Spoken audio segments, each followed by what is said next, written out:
प्यारे छात्रों, 8वीं कक्षा में आपका स्वागत है। और आज हम जिस विषय के बारे में बात करने वाले हैं वो है वार्षिक परीक्षा। वार्षिक परीक्षाओं में हमारा प्रश्न पत्र कैसा आता है, कितने अंक का क्या क्या आता है, ये सब चीजें हम आपको विस्तार से बताने वाले हैं। तो हमारे आज के इस विश्लेषण को देखने के लिए वीडियो के अंत तक आप जुड़े रहें, ताकि आपको सही ढंग से पता चल सके कि हिमाचल प्रदेश में इस बार परीक्षा पत्र जो है 8वीं कक्षा का वो कितने अंकों का होने वाला है और उसमें कितने प्रश्न आएंगे और क्या क्या पूछा जाएगा। ये सब हम आपको इसमें पूरी तरह से बता देंगे, जो कि आपको अन्य कोई नहीं बताएगा। तो आइए विलंब न करते हुए इस वीडियो को करते हैं प्रारंभ। प्यारे छात्रों, नमो नमः।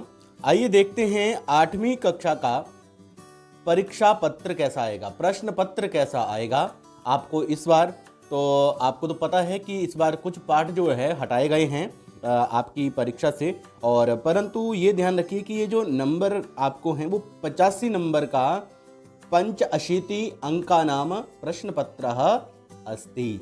तो कितने अंक हैं ये ध्यान रखिए। 85 अंक का आपको ऐसे 2 का प्रश्न पत्र आएगा, जिसमें आपको पूरे पाठ्यक्रम से प्रश्न आने वाले हैं। और कितने प्रश्न आने वाले हैं ये देखिए, बहुत सारे प्रश्न हैं। 5, 6, 7, 8, 9, 10, 11, 12, 13, 14, 15, 16, 17, 16 के कई भाग हैं देखिए, 17, 18, 19 प्रश्न आपको आएंगे, जिसमें आपके पाठ से भी होंगे और व्याकरण के भी होंगे। और व्याकरण में भी वो व्याकरण जो आपकी पाठ्य पुस्तकों में करवाया गया है, अभ्यास कार्य में करवाया गया है।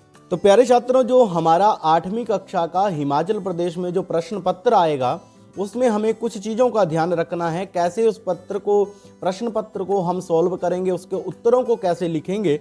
इसमें सबसे पहले देखिए यहाँ पर क्या लिखा है, परीक्षार्थी यथासंभव अपने शब्दों में ही उत्तर दें। तो अपने शब्दों में आपने उत्तर देना है। प्रत्येक प्रश्न के अंक उसके सामने दिए गए हैं। जैसे यहाँ पर देखिए, यहाँ पर ये 5 नंबर का प्रश्न है, इसके अंक दिखाई दे रहे हैं। उसके बाद एक निर्देश कुछ निर्देश दिए गए हैं। प्रश्नानाम उत्तराणि स्पष्ट भाषायाम लिखत। प्रश्नों के जो उत्तर लिखने हैं आपने वो बिल्कुल स्पष्ट भाषा में लिखने हैं। उसके बाद देखिए, सर्वे प्रश्नाः अनिवार्याः सन्ति। सभी प्रश्न जो हैं वो क्या हैं, अनिवार्य हैं। अब तीसरी बात कही कि प्रश्नांकाः पुरतः लिखितानि सन्ति। प्रश्न के जो अंक हैं वो सामने लिखे गए हैं। अब देखिए पहला प्रश्न क्या है, अधोलिखित गद्यांशयोः कस्यचित् एकस्य गद्यांशस्य हिंदी भाषायाम अनुवादम विधीयताम्। आपको 2 गद्यांश दिए जाएंगे, जिनमें से आपको किसी एक गद्यांश की हिंदी लिखनी है, हिंदी में उसका अनुवाद करना है। तो कैसे लिखेंगे इसका हम अनुवाद? तो आप ऐसे भी लिख सकते हैं, प्रस्तुत गद्यांश हमारी पाठ्य पुस्तक रुचिरा भाग 3 के पाठ बिलस्य वाणी न कदापि में श्रुता से लिया गया है। अब आप करेंगे फिर अनुवाद प्रारंभ। एतस्मिन् अंतरे गुहायाः स्वामी दधिपुच्छः नाम श्रृगालः सा गच्छत्। इसी बीच में गुफा का स्वामी दधिपुच्छ नामक गीदड़ आ गया। दधिपुच्छ नाम श्रृगालः, दधिपुच्छ नामक गीदड़ सा गच्छत् आ गया। उसके बाद देखिए, स च यावत पश्यति। स मतलब कौन, वह। यावत पश्यति जहां तक देखता है, तावत सिंह पद पद्धति ही। शेर के पैरों के निशान या चिन्ह गुफा में, गुहायाम प्रविष्टा दृश्यते, गुफा में प्रवेश हुए दिखाई देते हैं। न च बहिरागता, न च बहिरागता, परंतु बाहर नहीं आए हैं। श्रृगालः अचिंत्यत।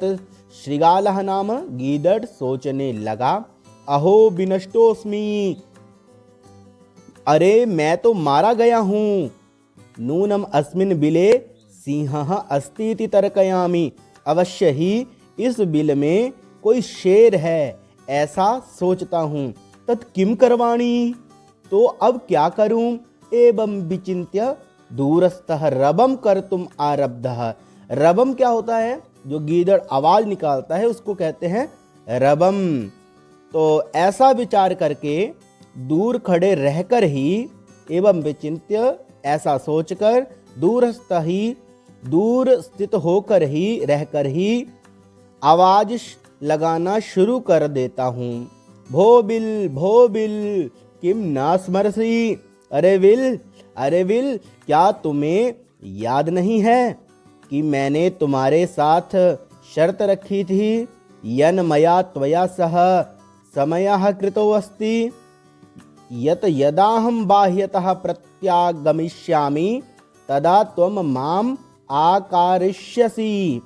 क्या बोला गिदड़ कि जब मैं बाहर से वापस आऊंगा, यदा हम जब मैं बाह्यता बाहर से प्रत्यागमिष्यामि वापस आऊंगा, तदा त्वम माम आकारिष्यसि तो तुम मुझे पुकारोगे।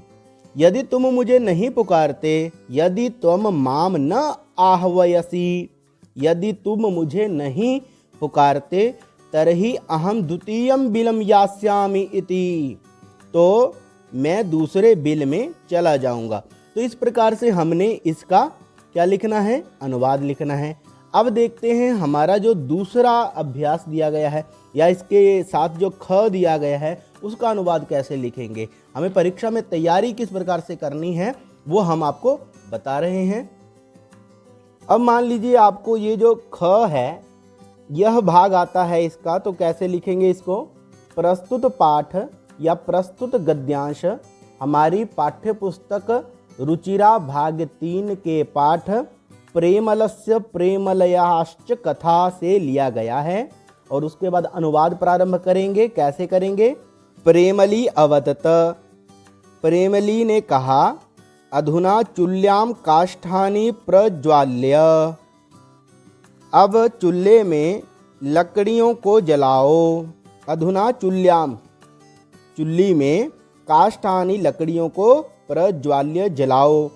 प्रेमलः काष्ठानि प्रज्वाल्य अपृच्छत्, प्रेमलः काष्ठानि लकड़ियों को प्रज्वाल्य जलाकर अपृच्छत्, पूछता है, अग्रे किम करवाणी, आगे क्या करूं। प्रेमली अकथयत्, प्रेमली बोली, यावत चुल्ली सम्यक न ज्वलती तावत फूत कुरु।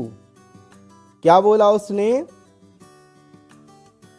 जब तक चूल्हा ठीक से नहीं जलता तब तक फूंको। और क्या, किमन्यत्, और क्या। प्रेमलेन चुल्ली सम्यक प्रज्वालिता, प्रेमल ने चूल्हा अच्छे ढंग से, सही ढंग से जला दिया। अथ च अपृच्छत्, फिर उसने पूछा, अधुना किम करवाणी, अब क्या करूं। प्रेमली ने कहा, प्रेमली अवदत्, घटात हंड्याम जलम पूरय। उसने क्या कहा, प्रेमली ने, घड़े से हंडिया में जल भर दो। घटात हंड्याम, हंडी में जल भर दो। ततः हंडिम चुल्ल्याम ऊपरी स्थापय, उसके बाद हंडी को चुल्ली के ऊपर, चूल्हे के ऊपर स्थापित कर दो। तो इस प्रकार से हमें इसका अनुवाद लिखना है। अब चलते हैं हमारा जो दूसरा प्रश्न है। दूसरा प्रश्न किस प्रकार से परीक्षा में आता है वो आप देख सकते हैं। जैसे यहाँ पर दिया होगा आपको कि अधोलिखितेषु श्लोकेषु द्वयोः श्लोकयोः हिंदी भाषायाम अनुवादम क्रियताम।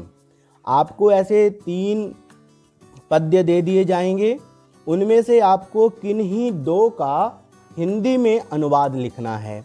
जैसे यहाँ देखिए आपको क, ख और ग 3 पद्य दिए गए हैं। उसमें देखिए सबसे पहला पद्य कौन सा है, साहित्य संगीत कला विहीनः साक्षात पशुपुच्छ विषाणहीनः तृणं न खादन्नपि जीवमानः तदभाग ध्येयं परमं पशूनाम। तो देखिए ये हमारा जो श्लोक है वो कहाँ से लिया गया है, कौन से पाठ में है। सबसे पहले तो ये ध्यान में हमें लाना है। प्रस्तुत हमारी पाठ्य पुस्तक रुचिरा भाग 3 के सुभाषितानि, जो कि प्रथम पाठ है, उससे लिया गया है। सुभाषितानि से अभिप्राय सुंदर वचनों से होता है। तो ये तो हो गया इस पाठ का प्रसंग। उसके बाद हम क्या करेंगे, उसके बाद इसका अनुवाद हमने करना है। इसका अनुवाद कैसे लिखेंगे, तो इसके लिए मैंने आपको बताया है अपनी पूर्व की कक्षाओं में कि अन्वय करना होता है। अन्वय करेंगे, साहित्य संगीत कला विहीनः नरः पुच्छ विषाणहीनः साक्षात् पशुः भवति, स तृणं न खादन्नपि जीवमानः भवति, तत् पशूनां परमं भागधेयम्। अब इसका अर्थ क्या होगा कि साहित्य संगीत और कलाओं से विहीन कौन? मनुष्य, पुच्छ पूंछ और सींग से रहित, पुच्छ विषाणहीन, पूंछ और सींगों के बिना हीन, साक्षात पशु ही होता है। साक्षात पशु भवति, पशु होता है। वह घास ना खाता हुआ, तृणम ना खादन्नपि, नहीं खाता हुआ भी जीवित रहता है। उसका ये घास ना खाना पशुओं का परम सौभाग्य है। मतलब वो इस प्रकार का पशु है कि बिना घास के भी जीवित रहता है। तो ऐसे अनुवाद लिखेंगे। यदि मान लीजिए आप करते हैं ख, तो तनुः कूपो महालंबस्थले तस्यास्ति पानीयम दृश्यन्त्या में घटम रज्ज्वा करे प्यास्ते महास्फोटः। ये कौन से पाठ से लिया गया है? सबसे पहले ये देखिए, ये है जलवाहिनी पाठ से का पद्य। तो आइए करते हैं इसका अनुवाद भी प्रारंभ। तो प्रस्तुत पद्यांश या श्लोक हमारी पाठ्य पुस्तक रुचिरा भाग 3 के जलवाहिनी पाठ से लिया गया है। अब करते हैं व्याख्या प्रारंभ। तनु कूपो महालंबस्थले, कूपः तनु, तस्य महालंबस्थले पानीयम अस्ति। पानीयम अस्ति, अस्ति क्या है? क्रियापद है। क्रियापद कहाँ आता है? वाक्य के अंत में आता है। तो इसका अभिप्राय क्या हुआ?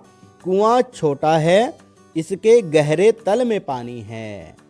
कूपः तनुः, कूपः तनुः, तनु मतलब छोटा है। और पानीयम कहाँ है? पानी कहाँ है?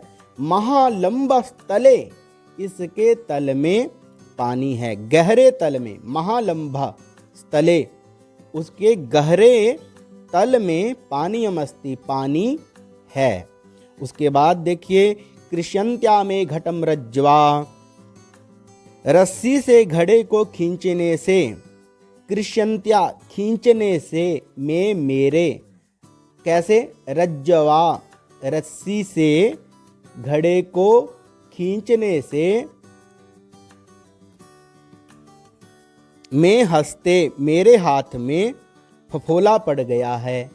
में करे, मेरे हाथ में, महासफोटः आसते, महासफोटः मतलब क्या कहेंगे इसको? फफोला या शाला पड़ गया है। तो ये दूसरा हो गया हमारा श्लोक। उसके बाद ये तीसरा जो है श्लोक, इसको करते हैं। तो इसको कैसे लिखेंगे? इसको लिखेंगे, वृक्षाग्रवासी न च पक्षीराजः त्रिनेत्रधारी न च शूलपाणी त्वगवस्त्रधारी न च सिद्धयोगी जलम च बिभ्रन घटो न मेघः। अच्छा, अब सबसे पहला क्या काम है कि ये पाठ कौन सा है जहाँ से ये पद्य लिया गया है? तो ये सबसे अंतिम हमारा पाठ है। और सबसे अंतिम पाठ कौन सा है हमारा? जल्दी से बताइए। प्रहेलिका पाठ है। तो कैसे लिखेंगे? प्रस्तुत पाठ हमारी पाठ्य पुस्तक रुचिरा भाग 3 के प्रहेलिका पाठ से लिया गया है। और इसका अनुवाद अब करेंगे प्रारंभ। तो देखिए कहाँ है ये श्लोक? ये उस पाठ का जो है वो चतुर्थ श्लोक है। आप पुस्तकों में भी देख सकते हैं। वृक्षाग्रवासी न च पक्षीराजः, तो सीधा ही इसका अनुवाद करते हैं। वृक्ष के ऊपर रहने वाला है, न च पक्षीराजः, परंतु पक्षीराज नहीं है, गरुड़ नहीं है। पक्षीराज किसे कहते हैं? गरुड़ को।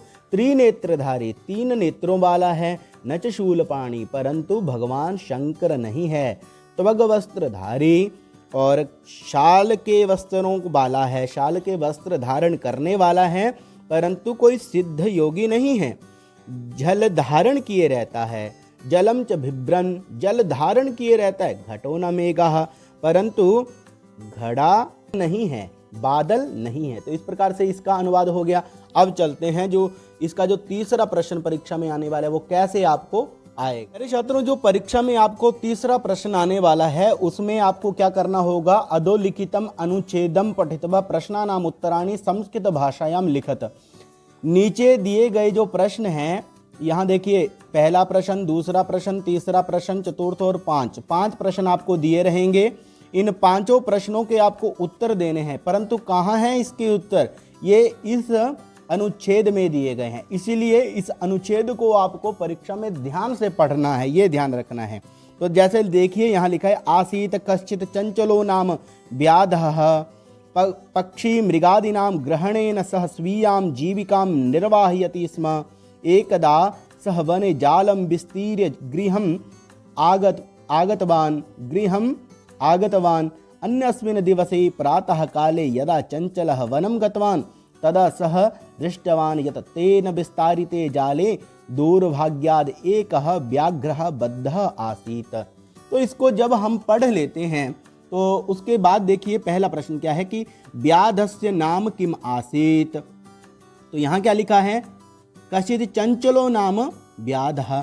तो क्या लिखेंगे, व्याधस्य नाम चंचलः, यहाँ लिख देंगे नीचे चंचलः आसीत्। तो ये तो प्रश्न हो गया। उसके बाद देखिए, चंचलः व्याघ्रम कुत्र दृष्टवान, चंचल ने बाघ को कहाँ देखा। तो यहाँ देखिए अब इसको पढ़ते हैं, पक्षी मृगादीनां ग्रहणेन सह स्वीयां जीविकां निर्वाहयति स्म। एकदा सः वने जालं विस्तीर्य गृहम् आगतवान् अन्यस्मिन् दिवसे प्रातः काले यदा चंचलः वनं गतवान् तदा सः दृष्टवान्, यहाँ देखिए आपके प्रश्न का उत्तर यहाँ मिलेगा, तदा सः दृष्टवान् यत् तेन विस्तारिते जाले दौर्भाग्याद् एकः व्याघ्रः बद्धः आसीत्। तो चंचलः व्याघ्रम कुत्र, बने, वन में उसने देखा। कुत्र का क्या मतलब होता है, कहाँ पर देखा, तो कुत्र की जगह पर एक ही शब्द आएगा इसमें, केवल बने दृष्टवान। ठीक है, ये भी प्रश्न का उत्तर हमारा हो गया। उसके बाद देखते हैं, बने विस्तारिते जाले कह बद्धः आसीत्। वन में विस्तारित जाल में कह बद्धः आसीत्, कौन बंधा था उसमें, व्याघ्रः बद्धः आसीत्। तो क्या लिखेंगे, कह की जगह पर लिखेंगे व्याघ्रः, यहाँ व्याघ्रः आ जाएगा और प्रश्न का उत्तर बन जाएगा। उसके बाद देखिए चतुर्थ प्रश्न है, कश्चित् शब्द का अर्थ लिखें। कश्चित् का मतलब क्या होता है, ये पूछा गया है। तो कश्चित् होता है कोई, और इसका कश्चित् का जो प्रयोग है वो पुल्लिंग में किया जाता है, यदि स्त्रीलिंग होगा तो काचित् होगा। और आगे देखिए, एकदा सह बने जालम विस्तीर्य कुत्र आगतवान, एक बार वह वन में जाल को बिछाकर कुत्र, कहाँ पर, आगतवान आया। तो कहाँ पर देखिए, गृहम आगतवान, क्या उत्तर आएगा, यहाँ पर क्या लिखेंगे हम, गृहम आगतवान, गृहम आगतवान, इस प्रकार से उत्तर लिख देंगे। तो ये अभ्यास जो है, ये जो हमें परीक्षा में तीसरा जो प्रकार आएगा उसको हमें ऐसे लिख। प्यारे छात्रों, 8वीं की कक्षा की हमारी तैयारी चल रही है, परीक्षा की तैयारी चल रही है। तो इस बीच हमारा यह चतुर्थ प्रश्न कैसा होगा, वहाँ पर हो सकता है ये प्रश्न, वहाँ पर प्रश्न का प्रारूप तो आपको ऐसा ही रहेगा, परंतु यही कथा हो ये कोई निश्चित नहीं है। इसलिए आपको एक इस तरीके से तैयारी करवाने के लिए कि किस प्रकार से आपको वहाँ पर प्रश्न आएंगे ये बताने के लिए है ये। तो चतुर्थ में देखिए कैसा आएगा कि पाठ्यपुस्तकम आधारीकृत्य कस्याचित एकस्या कथायाः सारम। जब आपका चतुर्थ प्रश्न आपको परीक्षा में देखने को मिलेगा, उसमें आपको कोई एक कथा जो आपके पाठ में होगी उसको आपको हिंदी भाषा में लिखना है। हिंदी भाषा में इसलिए आप अपनी पाठ्य पुस्तक में से जो कथाएं हैं, कहानियां हैं, उनको अच्छी तरह से याद कर लें, ताकि परीक्षा में वो आपको 5 अंक देने वाली हैं। कितने अंक देने वाली हैं, 5 अंक। यदि आप एक कथा याद कर लेते हैं कोई और परीक्षा में वो आ जाती है तो आपको सीधे 5 नंबर वहाँ पर मिल जाएंगे। तो यहाँ पर देखिए 2 कथाएं पूछी गई हैं, इनमें से एक करनी है आपको, बिलस्य वाणी न कदापि में श्रुता, और दूसरी है प्रेमल्याश्च कथा। तो इनको आप कर लीजिए, इनमें निश्चित रूप से एक तो आ ही जाएगी परीक्षा में आपको। उसके बाद देखिए, अधो लिखितेषु प्रश्नेषु केषांचित चतुः प्रश्नानां उत्तराणि संस्कृत भाषायां लिखत। कितने नंबरों का है ये, 4 नंबरों का आपको 5वां प्रश्न आएगा परीक्षा में। तो देखिए क्या है, अधोलिखितेषु प्रश्नेषु आपसे प्रश्न पूछे जाएंगे जिनमें से केवल आपको 4 प्रश्नों के उत्तर देने होंगे। आपको ज़्यादा प्रश्न दिए गए होंगे परंतु केवल आपको 4 करने होंगे जो आपको अच्छे से आते होंगे। जैसे यहाँ देखिए कौन कौन से प्रश्न हैं। खरनखरः कुत्र प्रतिवसति स्म, कूपः कीदृशः अस्ति, के सम्माननीयाः, चंचलेन वने किं कृतं, प्रेमलः कथं श्रान्तः आसीत्, व्यसनिनः किं नश्यति। तो इन प्रश्नों के आप अच्छे से देख लें तो ये एक प्रारूप है कि इस तरह से आपको प्रश्न पूछे जाएंगे जो आपकी पाठ्य पुस्तक में से होंगे, तो उनके आपको प्रश्नों के उत्तर लिखने हैं। और ध्यान रखना 4 नंबर हैं ये सीधे आपके लिए। उसके बाद चलते हैं अपने छठे प्रश्न। छठा प्रश्न कैसा आएगा परीक्षा में। छठा प्रश्न कुछ इस तरह से होगा। आपको रेखांकितानि पदानि आधृत्य 5 प्रश्न निर्माणम कुरुत। अच्छा, आपको हो सकता है ये जो प्रश्न हमने दिया है ये ना आए वहाँ पर, ये आपको बस बताने के लिए है परीक्षा की तैयारी कैसे करनी है आपको। और ये जो छठा प्रश्न होगा परीक्षा में आपको 5 नंबर के लिए होगा। तो ये 5 नंबर आपको अपने पक्के करने हैं। कैसे? जैसे यहाँ देखिए, लुब्धस्य यशः नश्यति, ये रेखांकित पद है, इसकी जगह पर हमें यहाँ पर प्रश्न निर्माण करना है इसका। तो ये तो उत्तर है, पहले से ही उत्तर हैं सभी। गजधरः सुंदरः शब्दः अस्ति, तेषां स्वामिनः समर्थाः सन्ति, तडागः संसार सागराः कथ्यन्ते, मधुमक्षिका माधुर्यमेव जनयति, गुणाः गुणज्ञेषु गुणाः भवन्ति, महतां प्रकृतिः सुस्थिरा भवति। तो प्रश्न कैसे बनाने हैं हमें, ये हमें देखना है। जैसे लुब्धस्य, तो लुब्धस्य शब्द जो है षष्ठी विभक्ति में बनता है। तो षष्ठी विभक्ति में यदि प्रश्न निर्माण करेंगे तो बन जाएगा कस्य यशः नश्यति। क्या आएगा? कस्य यशः नश्यति। गजधरः, तो ये गजधरः बनता है प्रथमा विभक्ति के एक वचन में, तो इसलिए प्रश्न भी हमारा एक वचन में बनेगा और पुल्लिंग में बनेगा कः सुंदरः शब्दः अस्ति, तेषां स्वामिनः समर्थाः सन्ति। तो तेषां की जगह पर आ जाएगा केषां, तेषां की जगह पर क्या आएगा? केषां। उसके बाद देखिए तडागाः, तो बहुवचन का प्रयोग है यहाँ पर। और पुल्लिंग में किम शब्द से कैसे बनता है? कह कौ के संसार नायकाः कथयन्ते। तो यहाँ देखिए क्या लिख देंगे? के आ जाएगा। उसके बाद देखिए मधुमक्षिका माधुर्यमेव जनयति। मधुमक्षिका शब्द क्या है? स्त्रीलिंग है, लता की तरह चलने वाला है। तो किम शब्द जो है उसमें कैसे चलेगा? का, क्या आएगा? का के कह, तो एक वचन में बनेगा का माधुर्यमेव जनयति। उसके बाद च देखिए प्रश्न क्या है? गुणाः गुणज्ञेषु गुणाः भवन्ति। गुणाः कहाँ बनता है? गुणः गुणौ गुणाः। काः क्या आएगा? काः गुणज्ञेषु गुणाः भवन्ति। महतां प्रकृतिः, महतां का स्थिरा भवति। अच्छा, प्रकृति ही शब्द जो है वो स्त्रीलिंग है, तो स्त्रीलिंग जो होता है तो किम शब्द से उसकी जगह पर बनता है का।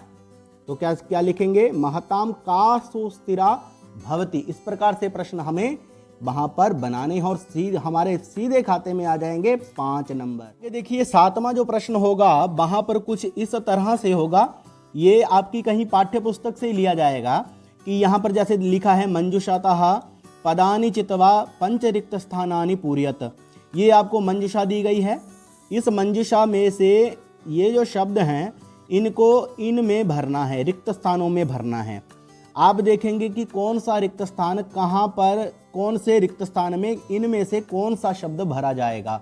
तो यहाँ देखिए जैसे भज, सदा, एव, बिना, तथा, जिज्ञासा, परितः ऐसे शब्द दिए गए हैं। तो सारे के सारे अव्यय शब्द हैं। अव्यय शब्द ऐसे होते हैं जो न तो किसी लिंग में, न किसी विभक्ति में, न किसी वचन में बदलते हैं। सूर्य पूर्व दिशायाम उदेति। तो यहाँ पर देखिए क्या आएगा, फिर यहाँ पर सदा आएगा। सदा क्यों आएगा? क्योंकि सूर्य जो है पूर्व दिशा में सदा उदेति, सदा उदित होता है। अब देखिए आपने पंक्ति सुनी होगी, गोविंदम भज गोविंदम भज गोपालम। तो यहाँ क्या आ जाएगा फिर आपका? भज यहाँ पर आ जाएगा। उसके बाद देखिए मम मनसी एका, क्या? जिज्ञासा। क्या है? जिज्ञासा। तो इस तरह से आप भरेंगे। उसमें परीक्षा में भी आपको ऐसे लिखना है। अच्छा, परीक्षा में आपका प्रश्न पत्र काफ़ी लंबा है। ये जरूरी नहीं है कि सारा का सारा आप उतारें, वहाँ पर आप सीधा उत्तर भी लिख सकते हैं। जैसे क का उत्तर सदा है, ख का उत्तर भज है, ऐसे भी लिख सकते हैं। सत्यम, आपने कई बार सुना होगा सत्यमेव जयते। तो यहाँ देखिए सत्यम लिखा है और जयते लिखा है, तो यहाँ हम क्या लिखेंगे, एव यहाँ लिख देंगे तो बन जाएगा सत्यमेव जयते, मिलाएंगे तो बन जाएगा सत्यमेव जयते। उसके बाद देखिए विद्याम जीवनम वृथा, विद्या जीवन वृथा है, बेकार है, बिना, विद्या के बिना, तो बन जाएगा यहाँ बिना आ जाएगा, बिना कहाँ से आएगा, यहाँ से आ जाएगा। उसके बाद देखिए सह यथा चिंतयति, यथा तथा, तो यहाँ आएगा तथा, ये तथा को यहाँ पर ले आएंगे और आ जाएगा तथा। उसके बाद देखिए ग्रामम परितः को लाएंगे सीधा, ग्रामम वृक्षाः सन्ति, वृक्ष हैं कहाँ पर, परितः, चारों ओर, गांव के चारों ओर वृक्ष हैं। तो ये अभ्यास भी हमारा हो गया। जो पुस्तक में जहाँ कहीं भी रिक्त स्थान है उनको ध्यान से देखें, उनमें से कोई सा भी रिक्त स्थान आपको आ सकता है। उसके बाद देखिए यदि 8वां यदि आपको कोई प्रश्न पूछा जाएगा तो वह कुछ ऐसा होगा, कैसा, संस्कृत पाठ्य पुस्तकम आधारीकृत्य एकम श्लोकम अर्थ सहितम लिखत। अच्छा, आपको पता क्या करना है, आपको अपनी पाठ्य पुस्तक का जो श्लोक अच्छा लगता है और थोड़ा सा आता भी हो उसे अच्छी तरह से याद कर लें, और अच्छी तरह से याद करने के साथ साथ उसकी हिंदी भी अच्छे से याद कर लें, क्योंकि ये आपको सीधे 4 नंबर दिलाने वाला है। और इसमें करना कुछ नहीं है, बस एक श्लोक आपको याद करना है और उसकी हिंदी आपको याद करनी है, सीधे आगे आपके खाते में 4 नंबर। अब चलते हैं आगे। 9वां जो हमारा प्रश्न है, प्रश्न नंबर 9, अधोलिखितेषु शब्देषु केषांचित चतुर शब्दानाम, 4 शब्दों का, देखिए 1 2 3 4 5 6 दिए हैं, 6 में से कितने करने हैं, 4 करने हैं। शब्द रूपाणी यदा निर्दिष्ट विभक्तियाम, जैसा आपको कहा गया है वैसे त्रिषु वचनेषु लिखत, तीनों वचनों में आपको लिखने हैं। जैसे यहाँ देखिए अस्मद शब्द दिया है, कहता है कि अस्मद शब्द को प्रथमा विभक्ति में लिखो, तो अस्मद शब्द को कैसे लिखेंगे प्रथमा विभक्ति में, अहम, आवाम द्विवचन में बनता है और बहुवचन में बनता है वयम। अब देखिए लता शब्द को तृतीया विभक्ति में, तो क्या बनेगा, लतया, फिर देखिए लताभ्याम, उसके बाद फिर देखिए लता भी, ऐसे लिखेंगे लता भी।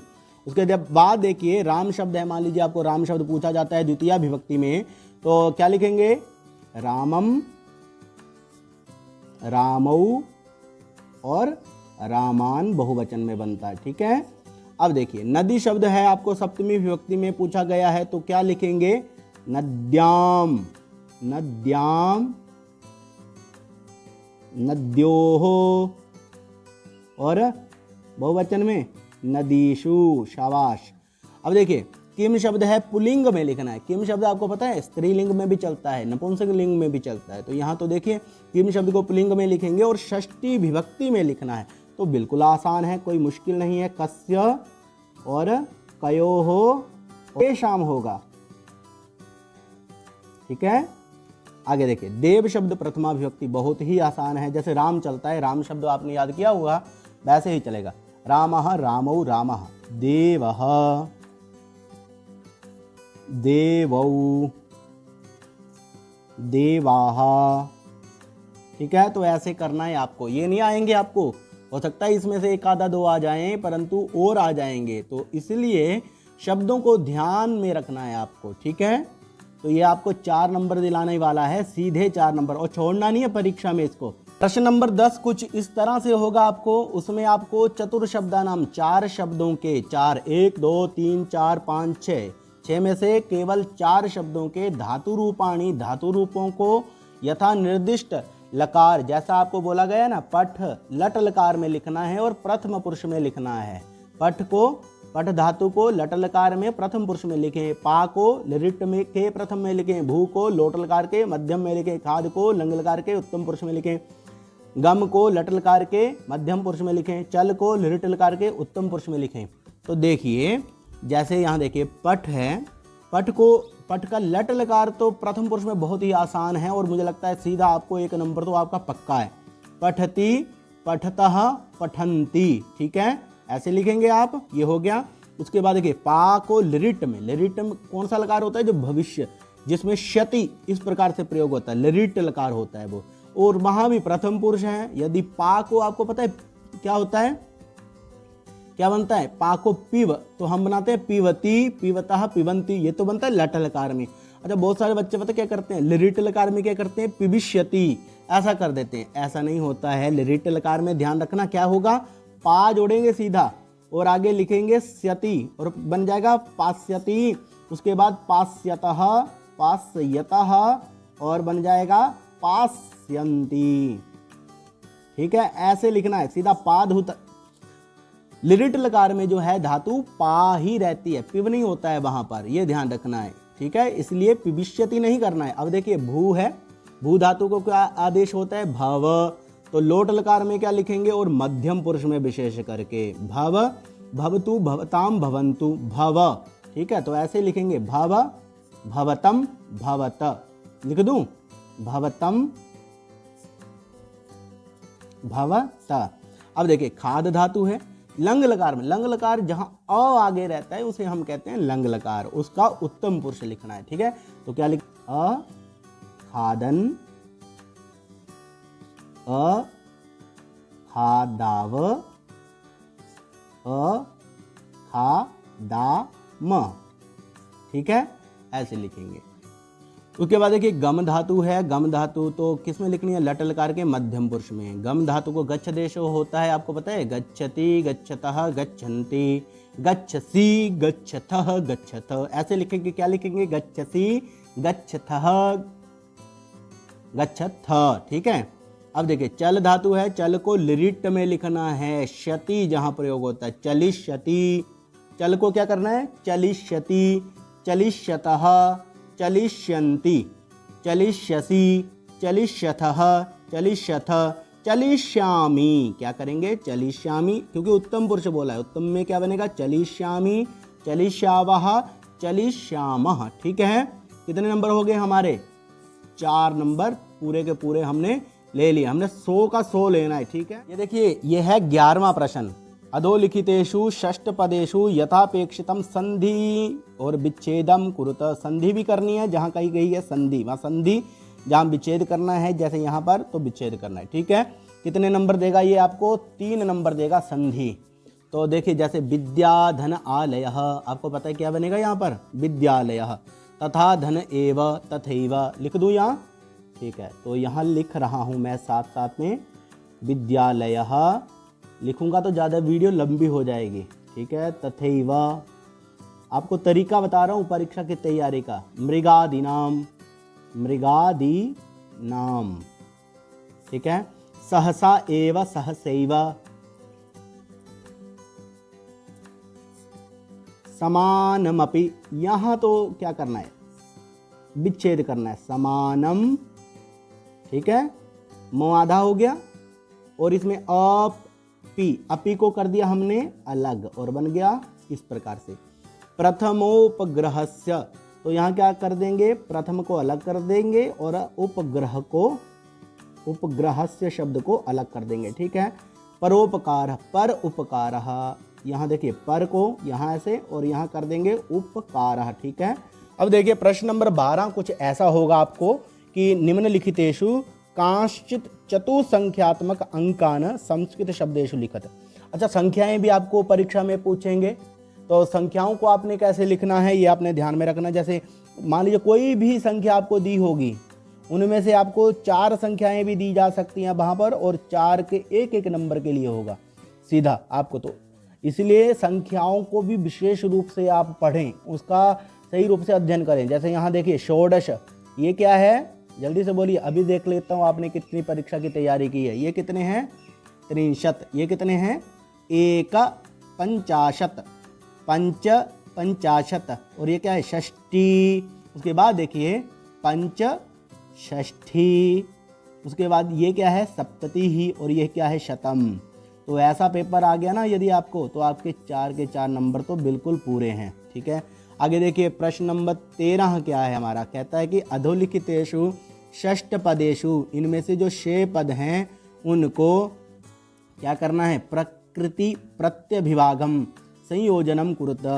प्रकृति प्रत्यय का विभाग और संयोजन करना है। जैसे यहाँ देखिए गत्वा, गत्वा कैसे बनता है, ये गत्वा शब्द ये बनता है, देखिए गम धातु है, धातु कौन सी है, गम धातु से त्वा प्रत्यय होता है ऐसा। पठितुम तुमुन प्रत्यय होता है, पठ धातु होती है यहाँ पर और तुमुन प्रत्यय। तो जो हमारा प्रत्यय का कॉन्सेप्ट है उसे भी ध्यान से पढ़ना है आपको, क्योंकि ये भी हमें कितने नंबर देगा, ये 3 नंबर तो दे ही देगा, ये ध्यान रखना आप। 3 नंबर भी हमने गंवाने नहीं है। ज्ञातुम धातु से तुमुन प्रत्यय कर देंगे, ज्ञातुम बन जाएगा। चल धातु है, यहाँ देखिए हमें ध्यान रखना है कि इसमें धातु कौन सी है। चल धातु है, त्वा प्रत्यय है, ठीक है। उसके बाद देखिए करणीयम, करणीयम में क्री धातु होती है और यहाँ अनीयर प्रत्यय होता है। कौन सा प्रत्यय, अनीयर। उसके बाद खादितुम, खाद धातु से तुमुन प्रत्यय हमने करना है। कौन सा प्रत्यय करना है, तुमुन प्रत्यय। पातुम, पा धातु है और तुमुन प्रत्यय। मुझे लगता है कि 3 नंबर तो आपके पूरे के पूरे आने वाले हैं। स्नात्वा, स्ना धातु है और त्वा प्रत्यय है, कत्वा प्रत्यय है, ठीक है। ऐसे आप करेंगे तो 3 नंबर तो आपको कहीं नहीं जाएंगे। उसके बाद तो 14वां प्रश्न कुछ ऐसा होगा हमें, अधोलिखिता नाम पदा नाम विपरीतार्थक पदानि योजयत। यहाँ देखिए इसके साथ यहाँ विपरीत दिए गए हैं, बिल्कुल उसके विलोम दिए गए हैं, विलोम के साथ इसको मिलाना है। जैसे पुरताह, पुरताह को हम मिला देंगे पृष्ठताह। पुरताह को किससे मिलाएंगे हम, देखिए पुरताह को हमने मिला दिया है किससे, पृष्ठताह। पुरता होता है सामने से और पृष्ठता पीछे से। स्वकीयम, स्वकीयम को किससे मिलाएंगे, परकीयम से। भीति ही डर, और भीति का उल्टा क्या होता है, साहस। और देखिए गमनम, आगमनम, रात्रि दिन। तो ये हमारे 2 नंबर हो गए पक्के, ठीक है। विपरीतार्थकों को भी आपने ध्यान में रखना है कि ये भी परीक्षा में आपको पूछे जाएंगे, ठीक। अच्छा देखिए यहाँ पर हमारा 15 प्रश्न अधोलिखितेषु उदाहरणानुसारम चतुः पदानाम पद परिचयम ददत। पद परिचय आपको देना है। इसमें क्या होगा कि आपको एक वहाँ पर उदाहरण दिया होगा और उस उदाहरण को देखकर आपको फिर बाकी के भी वैसे ही करना है। जैसे गृह शब्द दिया गया है, अब यहाँ देखो इसमें लिंग आपको बताना है कि कौन सा लिंग है। गृह जो शब्द है, गृहम गृहे, गृहाणी होता है, तो ये नपुंसक लिंग होगा। फिर कौन सा है, नपुंसक लिंग है। उसके बाद इसमें विभक्ति कौन सी है, ये गृह कहाँ बनता है, सप्तमी विभक्ति के एक वचन में बनता है, ठीक है। तो विभक्ति कौन सी हुई, सप्तमी विभक्ति। अच्छा दूसरा देखिए ख क्या है, सर्वान। सर्वान देखिए सर्व शब्द जो है वो पुल्लिंग में भी होता है, स्त्रीलिंग में भी होता है, नपुंसक लिंग में भी होता है, परंतु ये सर्वान जो है ये कौन किस में बनता है, पुल्लिंग के द्वितीय विभक्ति में बन रहा है, बहुवचन में। तो द्वितीय विभक्ति यहाँ लिखेंगे। उसके बाद देखिए बेगई ही, तो बेगई ही वेग शब्द से पुल्लिंग में, वेग शब्द क्या हुआ फिर हमारा पुल्लिंग हुआ, और तृतीया यहाँ पर फिर विभक्ति आएगी इसमें। और कोलाहलाह, कोलाहलाह भी जो है वो कोलाहल पुल्लिंग वाचक शब्द से कोलाहलाह ये बनेगा प्रथमा विभक्ति में। कहाँ बनेगा, प्रथमा विभक्ति। तले देखिए शब्द कहाँ बनेगा, तलह, तलऊ, तलाह, तो ये भी पुल्लिंग वाचक है। तो ये तले शब्द जो है पुल्लिंग वाचक है और सप्तमी विभक्ति में बनता है, जैसे रामे बनता है, सप्तमी विभक्ति होगी, ठीक है। उसके बाद देखिए रज्ज्वा से, रज्जू शब्द जो है वो स्त्रीलिंग शब्द है, उसके कहाँ बन रहा है, के तृतीय विभक्ति के एक वचन में बनता है रज्ज्वा, रज्जू से, रस्सी से। तो ठीक है, 15वां प्रश्न हमारा हो गया और हमने प्राप्त कर लिए 2 अंक। प्रश्न नंबर 16 जो होगा उसके हमें 5 भाग में देखने को मिलेंगे, क, ख, ग, घ, ङ। तो यहाँ पर क है पहला, चतुः उपयुक्त कथना नाम समक्षम आम। 4 उपयुक्त जो सही होंगे उनके आगे आम सही लिखना है, और जो सही नहीं होंगे उनके आगे हमें लिखना है न। अब देखिए सिंह करिनाम कुलम हंति, इसको उदाहरण दिया गया है हमें आम, हाँ ठीक है सही है। कातरो युद्धे पलायते, कातर जो होता है वो युद्ध से पलायन कर जाता है, सही है तो लिखेंगे आम। अब कस्तूरी मृगाद जायते, कस्तूरी मृग से प्राप्त होती है, फिर क्या है ये सही है। मृगात सिंह पलायते, मृग से हरिण से सिंह भाग जाता है, सही है नहीं गलत है ये, तो न लिखेंगे। कंसः जघान कृष्णम, कंस ने कृष्ण को मारा, तो ये भी क्या है गलत है। तक्रम शक्रस्य दुर्लभम, तो यहाँ भी देखिए शक्रस्य दुर्लभम, तक्रम इंद्र की जो तक्र होती है, शास होती है, वो दुर्लभ होती है। हाँ बिल्कुल सही है,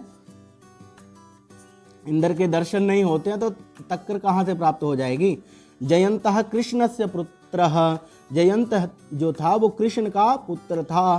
सही है, बताइए। नहीं, क्योंकि जयंत जो था वो इंद्र का पुत्र था, ना कि कृष्ण का। तो ये 16वें प्रश्न का क है, ये आपको 2 नंबर देगा। ठीक है। ख में कुछ इस तरह से प्रश्न पूछे जाएंगे। चतुः विशेषणैः सह विशेष्याणि उचितम मेलनम, विशेष्याणाम उचितम मेलनम कुरुत। विशेषण और विशेष्य दिए जाएंगे। विशेषण और विशेष्य क्या होते हैं, जैसे घोड़ा नीला या नीला घोड़ा। अब नीला शब्द जो है वो घोड़े की विशेषता को प्रकट करता है, तो नीला होना क्या है, विशेषण है, और विशेष्य क्या है, घोड़ा है। समझ गए आप। अब ऐसा ही यहाँ पर दिया गया है अयम शब्द। अयम शब्द क्या है, ये पुल्लिंगवाचक है। तो यहाँ देखिए इसमें पुल्लिंगवाचक कौन सा शब्द है। अयम कहाँ बनता है, प्रथमा विभक्ति के एक वचन में बनता है। तो यहाँ भी प्रथमा विभक्ति का एक वचन ही ढूंढना है हमें। कोई है ऐसा शब्द आपको दिख रहा है? वैसे तो 2 हैं, प्रदेशः भी है और समवायः भी है। ठीक है, तो इन दोनों में से कौन सा होगा, अयम प्रदेशः, यह प्रदेश। संस्कृति विशिष्टायाम सप्तमी विभक्ति में बन रहा है ये। तो यहां भी देखिए सप्तमी किस में है, भारत भूमौ। भूमि शब्द से सप्तमी विभक्ति के एक वचन में बनता है ये, तो इसलिए इसके साथ मिल जाएगा।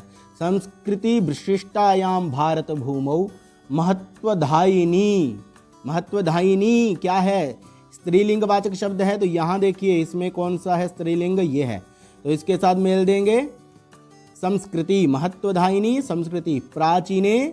यहाँ देखिए कौन सी विभक्ति है, सप्तमी विभक्ति है। यहाँ है किसी में सप्तमी विभक्ति आपको दिख रही, हाँ इतिहासे में है, तो इसको इससे मेल देंगे, क्योंकि विशेषण और विशेष्य में ये सबसे महत्वपूर्ण चीज होती है। जो विभक्ति विशेष्य में होती है वही उसके विशेषण में होती है। जैसे एकः समवायः, एकः समवायः, तो 2 नंबर हमारे यहाँ से मिल जाएंगे। अब ग देखिए 16वें का जो ग है वो पूछा जाएगा कि चतुः पदानाम। अच्छा, आपको जो पाठों के शब्दार्थ याद करने के लिए कहे जाते हैं वो इसलिए कहे जाते हैं कि वहाँ से भी आपको 2 नंबर मिलने वाले हैं। तो जैसे यहाँ पर लिखा है पिशुनस्य, पिशुन क्या होता है बताइए, है चुगलखोर होता है, जरा होता है बुढ़ापा, गिरिशिखरे गिरिशिखर में, व्याधः बहेलिया स्नात्वा स्नान करके, जलवाहिनी पानी भरने वाली जो स्त्री होती है उसे कहते हैं। अब घ कुछ ऐसा होगा कि वहाँ पर आपको समानार्थक पद दिए जाएंगे, उनका मेल भी करने को दिया जा सकता है या कुछ और भी तरीके से पूछा जा सकता है। तो जैसे यहाँ देखिए कुछ मैंने उदाहरण लिए हैं। हम सलिलम पद है, सलिलम किसे कहते हैं, जल को क्या कहते हैं, सलिलम। ठीक है, उसके बाद गृहम, यहाँ देखिए यहाँ पर है कोई इसका समानार्थी गृहम का, तो क्या है भवनम, गृहम भवनम। द्रुतम, द्रुतम होता है जल्दी जल्दी से, यहाँ देखिए कोई अर्थ ऐसा, द्रुतम शीघ्रम। घटः, घटः कुंभः, बालम शिशुम। तो इस प्रकार से 2 नंबर इसके भी हमारे मिल जाएंगे। अब 16वां जो प्रश्न है उसका ङ है हमारा, निम्नलिखितेषु चतुर्णाम लकार परिवर्तन। इनका लकार परिवर्तन करना है। जैसे पठति देख रहे हैं आप, इसको लिरिट लकार में बदल, जैसे ये बदल जाएगा बालकः पठति को क्या हो जाएगा, बालकः पठिष्यति। पठति की जगह पर हो जाएगा पठिष्यति। जैसे यहाँ देखें ख है अहम हसानी, इसको हमने लट लकार में बदलना है, तो लट लकार में हो जाएगा अहम हसामी। नी की जगह पर मी हो जाएगा। सीता खादती को लंग लकार में बदलेंगे तो अखादत बन जाएगा, सीता अखादत। सह अवदत, ये लंग लकार का है, इसको लट लकार में बदलना है तो ये बन जाएगा सह वदती। ङ है देखिए, ङ क्या है, मयूरः नृत्यति, तो इसको लोट लकार में बदलेंगे तो बन जाएगा मयूरः नृत्यतु। उसके बाद देखिए राधा चलती, राधा चलती को लंग लकार में लिखेंगे राधा अचलत। तो देखिए इससे भी हमारे 2 नंबर जो हैं वो मिल जाएंगे। अब देखिए हमारा यहाँ में 17वां प्रश्न क्या है, अधोलिखितेषु तद्भव पदेषु षड्पदानां तत्संपदानि लिखत। ये आपको कुछ पद दिए गए हैं, क ख ग घ ङ च छ ज। इनको, ये तद्भव पद हैं। क्या हैं ये, तद्भव हैं, जो कि संस्कृत से थोड़े से समानांतर होते हैं, थोड़े से थोड़े से भिन्न होते हैं, उनको कहते हैं तद्भव। इनको हम तत्सम में बदलेंगे। तत्सम वो पद होते हैं जो संस्कृत के शब्द होते हैं। अब देखिए कड़वा है, कड़वा को कटुह, उसके बाद देखिए पूंछ पुच्छ, लोभी को लिखेंगे लुब्धः, मधुमक्खी मधुमक्षिका, श्रमिका, श्रमिका को श्रमिका ही लिखेंगे, आज को अद्य लिखेंगे, बांस को वंशः, संगठन को संगठनम हो जाएगा, संगठनम। तो ये क्या है, तत्सम शब्द हैं और इससे हमें 3 नंबर मिल। आपको हमारी आज की वीडियो कैसी लगी? मुझे लगता है कि आज की ये वीडियो आपके 100% अंक लेने के लिए काफ़ी मदद करेगी, सहायता करेगी। तो यदि ये वीडियो आपको महत्वपूर्ण लगती है तो अपने जितने भी मित्र हैं उनके साथ इसको शेयर जरूर करना। जयतु संस्कृतम, जयतु भारतम।